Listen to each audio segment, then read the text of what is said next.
Hello friends, आज की class में हम हर्षवर्धन के बारे में डिटेल में जानेंगे। ठीक है, हर्षवर्धन का युग, इनका जन्म, इन्होंने क्या क्या किया। ठीक है, हम स्टार्ट करते हैं ज़्यादा टाइम ना वेस्ट करते हुए। हर्षवर्धन ने 606 से लेकर 674 ईस्वी तक शासन किया। ये 16 वर्ष की आयु पर ही राजगद्दी पर बैठ गए थे। मतलब इन्होंने 16 वर्ष की आयु में ही शासन शुरू कर दिया था। ठीक है, और 41 वर्ष तक इन्होंने शासन किया। ठीक है, कितनी वर्ष तक? 41 वर्ष तक। ठीक है, हर्ष ने हुर्णों को पराजित करके भारत को भयंकर संकट से बचाया। इससे पहले जो आपको वीडियो मिली है उसमें हमने गुप्त वंश के बारे में पढ़ा है, जिससे गुप्त वंश का पतन, गुप्त वंश का जो अंत हुआ था उसका कारण हुण थे। इन्होंने ये गुप्त वंश पर आक्रमण किया था जिसका सामना वो लोग नहीं कर सके और उसका अंत हो गया था।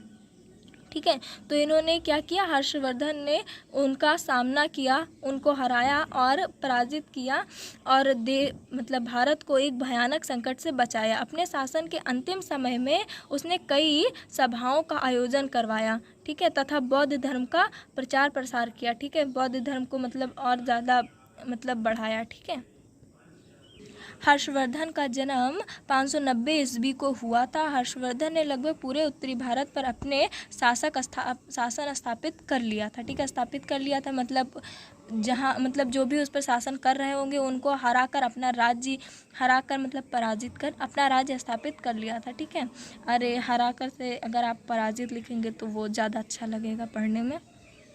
ठीक है, मैं आपको समझाने के लिए एक साधारण शब्द का यूज़ कर रही हूँ, पर जैसे हम आम भाषा में किसी को कोई चीज़ समझाते हैं उस तरह लिख नहीं सकते, क्योंकि समझाने और लिखना दोनों कला है और अपना अपना दोनों की वैल्यू है। ठीक है, स्टार्ट करते हैं आगे। तो हर्षवर्धन की जो बहन थी उसका विवाह ग्रहवर्मण कुमार से हुआ था।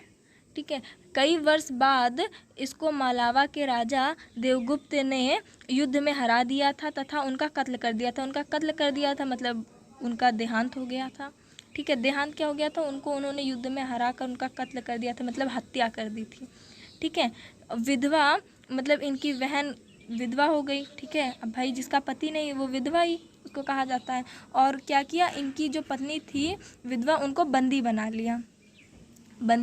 उसका मतलब तो आप लोग समझते ही होंगे। ठीक है, लिया गया। अपने परिवार के साथ ऐसी अनहोनी होते हुए देखकर उसको मतलब जो राजवर्धन था उसे भाई बुरा लगा। ठीक है, अब भाई किसी के घर पर भी ऐसी स्थिति होगी, ठीक है, बहन बंदी बनी होगी, कौन सा भाई देख पाएगा। तो उन्होंने क्या किया, उन्होंने मालवा पर आक्रमण कर दिया। ठीक है, उसके बाद पश्चिम बंगाल में और मतलब उन्होंने क्या किया, हरा भी दिया था मालवा को। ठीक है, उसके बाद उन्होंने पश्चिम बंगाल में गोड़ा वंश के शासक ने राजवर्धन के साथ नज़दीकी संबंध बनाए। उन्होंने नज़दीकी संबंध मतलब गहरी मित्रता, दाँत की काटी रोटी, पक्की वाली दोस्ती की।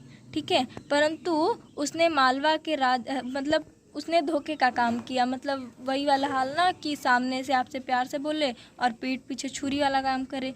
तो वो क्या था, उन्होंने इससे मित्रता क्यों की? क्योंकि वो मालवा के राजा के साथ मिला हुआ था। ठीक है, और उसने क्या किया, विश्वासघात करके राजवर्धन की हत्या करवा दी। ठीक है, भाई विश्वासघात ही किया ना, उसके दुश्मन से भी मिला हुआ है, यहाँ इससे भी मिला हुआ है। हर्षवर्धन बहुत अच्छा शासक राजा था। ठीक है, उसने अपने राज्य को न्याय व शांति के साथ बहुत अच्छे से चलाया था और बहुत शानदार उसको रखा हुआ था। ठीक है, हर्षवर्धन ने अपने 41 वर्ष के शासन के दौरान कई युद्धों का सामना किया। उसके द्वारा लड़े गए मुख्य युद्ध निम्न हैं। ठीक है, चलिए देखते हैं भाई इन्होंने कौन कौन से युद्ध किए। भाई इन्होंने पहला युद्ध नर्मदा नदी के घाटी पर लड़ा गया था। ठीक है, और ये दोनों कुशल योद्धा थे। तो भाई मैच ड्रॉ, ना कोई जीता ना कोई हारा। ठीक है, देखिए बच्चों, मैं सिर्फ आपको समझा रही हूँ क्योंकि वरना बहुत लॉन्ग वीडियो हो जाएगी जिससे आप लोग पढ़ते पढ़ते भी बोर हो जाएंगे। ठीक है, बाकी चीज़ें लिखी हुई है, अब नाम में समझाने जैसा कुछ है नहीं, इसको आपको स्वयं याद करना है। ठीक है, तो ये आप नोट कर याद कर लीजिएगा। बाकी जो चीज़ें मुझे लगती है कि हाँ मैं थोड़ा समझा दूँगी, तो जो चीज़ मतलब पढ़ने से नहीं याद होता है सुनने से याद हो जाता है। ठीक है, तो मैं उतना कर दे रही हूँ, बाकी स्टार्ट करते हैं वरना टाइम वेस्ट हो रहा है भाई। ठीक है, इन्होंने दूसरा युद्ध 630 से 633 ईस्वी के मध्य या फिर बीच में किया, ठीक है, बीच में लड़ा, उस युद्ध में ये जीत गए, ठीक है। पर हारने के बाद मतलब ये जब जीत गए उसके बाद जिससे ये हारे थे उससे इन्होंने वैवाहिक संबंध बनाकर और सिंध स्थापित की, ठीक है। हर्षवर्धन अपने पूर्व भारत के आक्रमण में असफल रहे तो फिर इन्होंने क्या किया, इन्होंने शासक भास्कर वर्मा के साथ मिलकर पूर्वी भारत पर चढ़ाई की। उसने 640 के आसपास मतलब लगभग में कई जगहों पर अपनी विजय प्राप्त कर ली, ठीक है। हर्षवर्धन का धर्म, ठीक है, ऐसा कहा जाता है या माना जाता है कि हर्ष हिंदू धर्म में पैदा हुआ था। वह भगवान शिव का भक्त था, ठीक है, जिससे वह उसकी जो शिव के प्रति श्रद्धा थी या फिर जितना वो शिव जी का जितना बड़ा भक्त था उसके कारण उसे शैव भक्त भी लोग मानते थे या फिर कहते थे, ठीक है। इसके बाद वह धीरे बौद्ध धर्म की ओर प्रेरित हुआ। आखिर में उसने बौद्ध धर्म अपना लिया। ऐसे बहुत लोग होते हैं, कोई कोई धर्म अपना लेते हैं। आज भी हमारे मतलब देश में ऐसा है, लोग जो धर्म चाहे अपना सकते हैं, ठीक है। तो वैसे ही वो बौद्ध धर्म की ओर आकर्षित होने लगे और उन्होंने बाद में बौद्ध धर्म अपना लिया, ठीक है। हर्षवर्धन अपने राजस्व का 1/4 हिस्सा धर्म के लिए बांट देते थे। उन्होंने बौद्ध धर्म का प्रचार देश विदेश तक किया। हर्षवर्धन की मृत्यु 647 ईस्वी में कन्नौज में 57 वर्ष की उम्र में ही हो गई थी। अपने शासन के अंतिम समय में हर्षवर्धन का जितना भी राजपाट था इन्होंने सब धन में बांट दिया था। इनका जितने भी मतलब धन दौलत सारी थी सारा इन्होंने दान में दे दिया था।